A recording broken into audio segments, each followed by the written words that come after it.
Please subscribe for more videos. మీరు నాన్న అయ్యారు అన్న భావన ఎంత బాగుంటుందో ఎప్పుడైనా ఆలోచించారా? నాన్న అన్నది ఒక పదవి లేదా బిరుదును పొందినంత సంతోషాన్ని ఇస్తుంది. అప్పటి వరకు సాధారణ పౌరునిగా ఆలోచించిన మీరు ఒక్కసారిగా తండ్రిగా ఆలోచించడం మొదలు పెడతారు. పిల్లలతో మీరు ఆడుకునే ఆటలు మీ మనస్సుకు స్మరించి మరుక్షణం మీ పెదాలపై చిరునవ్వు చిందిస్తుంది. జ్యోతిష్య శాస్త్ర అంచనాల ప్రకారం మీరు జీవితంలో ఎంత గొప్ప తండ్రులుగా ఉండగలరో తెలుసుకోవడానికి వీలవుతుందో చెప్పబడింది. ఒక పరిపూర్ణ తండ్రి నిర్వచనం ఎలా ఉన్నా అది ఒక శిశువు మరియు తండ్రికి మధ్య గల అవినాభావ సంబంధం మరియు పరస్పర అవగాహన మీద ఆధారపడి ఉంటుంది. ఆ క్రమంలో భాగంగా జ్యోతిష్య శాస్త్రం ప్రకారం ఉత్తమ తండ్రులుగా ఉండగలిగిన వారి జాబితాలో ప్రథమంగా ఉన్న రాశిచక్రాల వివరాలు పొందుపరచడం జరిగింది. అవేంటో మనం ఇప్పుడు తెలుసుకుందాం. అందులో మొదటి రాశి వృషభ రాశి.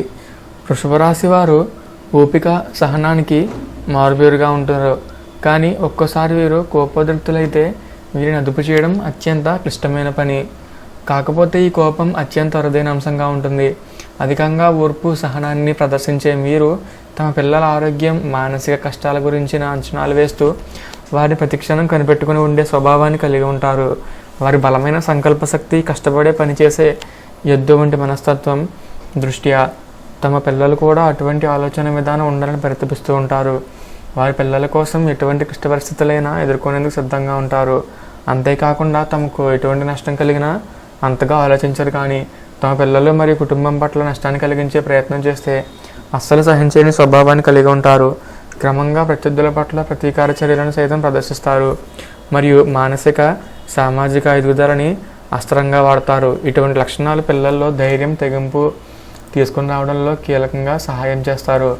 ఇక తరువాత రాశి కర్కాటక రాశి వారు కుటుంబ విలువలకు అధిక ప్రాధాన్యతనిస్తూ ఉంటారు. తమ కుటుంబం గుర్తింపు కొరకు నిర్దిష్ట విలువలను నిర్ణయించడానికి ప్రయత్నిస్తుంటారు. తమ పిల్లలు విలువలను గౌరవించాలని కోరుకునే వారిగా ఉంటారు.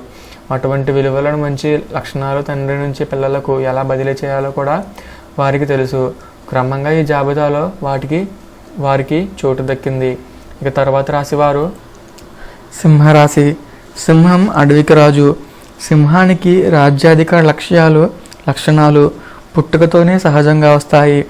అదేవిధంగా సింహరాశి వారు కూడా ప్రతి అడుగులోనూ భద్రతాపరమైన చర్యలు కలిగి ఉంటారు మరియు వారి పిల్లలకు నిరంతరం రక్షణగా ఉండడానికి ప్రయత్నిస్తారు.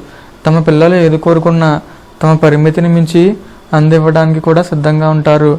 కానీ ప్రతి అంశంలోనూ ఆర్థిక స్థితిగతుల గురించి ఎప్పుడూ చర్చిస్తూ సామాజిక విలువలను నేర్పే ప్రయత్నాలు చేస్తుంటారు. క్రమంగా క్రమశిక్షణ పట్టుదల వంటివి వీరికి అలవాటవుతూ ఉంటాయి. ఇక తర్వాత రాశివారు మిథున రాశివారు. ఈ రాశివారు తమ చుట్టూ శాంతి సంతోషాలు చూడాలని కోరుకుంటూ ఉంటారు. సమస్యను పరిష్కరించగల తెలివితేటలు వీరి సొంతం. అంతేకాకుండా ఇతరులు సమస్యలలో ఉండడం వీరికి నిద్ర లేకుండా చేస్తుంది మరియు ఎదుటి వాళ్ళు అసంతృప్తిని అస్సలు సహించలేరు. వీరికి ఇంచుమించుగా వృషభ రాశి వారి లక్షణాలు అధికంగా ఉంటాయి. వీరి ఆలోచనలు విధానాలు భావోద్వేగపూరితంగా కూడా ఉంటాయి మరియు ధైర్యం తెగింపు క్రమశిక్షణ పట్టుదల వీరికి ఆభరణాలు చెప్పవచ్చు. క్రమంగా తమ పిల్లలకు ఇంచుమించుగా ఇటువంటి లక్షణాలే వచ్చేలా ప్రణాళిక చేసుకుంటూ ఉంటారు. అంతేకాకుండా తమకు లేని లక్షణాలైన ఓర్పు సహనాన్ని కనీసం పిల్లలకు వచ్చేలా చూడాలని భావిస్తూ ఉంటారు. ఇక తరువాతి రాశి మకర రాశి. మకర రాశి గురించి అనేక సార్లు వినే ఉంటారు. వీరి ఆలోచనలన్నీ లక్ష్య సాధన మీదనే ఉంటాయి. అంతేకాకుండా వారి కుటుంబ సభ్యుల సహకారం కూడా వీరికి ఎక్కువగానే ఉంటుంది. దీనికి కారణం కుటుంబ శ్రేయస్సు కోసం వీరు చూసే పట్టుదల క్రమశిక్షణ. క్రమంగా వీరి లక్ష్యాల వలనే భావోద్వేగాలు కూడా అధిక స్థాయిలో ఉంటాయి. కుటుంబం కన్నా అధికంగా పనిచేసే వారిలా ఉంటారు. కానీ విజయాన్ని మాత్రం కుటుంబానికే అంకితమిస్తారు. అంతేకాకుండా కుటుంబ సభ్యుల కోరికలు తమ కోరికలుగా భావించి వారి కళల సహకారానికి వీరు పరితపిస్తూ ఉంటారు. ఇటువంటి ఉత్తమమైన లక్షణాలు తమ పిల్లలకు కూడా రావాలని ఆకాంక్షిస్తూ ఉంటారు. ఇక తర్వాత రాశివారు మీనరాశి వారు. ఎటువంటి అంశంలోనైనా అత్యంత శ్రద్ధను కనబరిచే రాశి చక్రాల్లో ఉత్తమ రాశి మీనరాశి. వీరు భావోద్వేగాలను అధికంగా కలిగి ఉండడమే కాకుండా ముక్కుసూటి తత్వాన్ని మారుపేరుగా ఉంటారు. ఇటువంటి లక్షణాలు నెమ్మదిగా తమ పిల్లలకు కూడా అందించేలా ఉంటారు.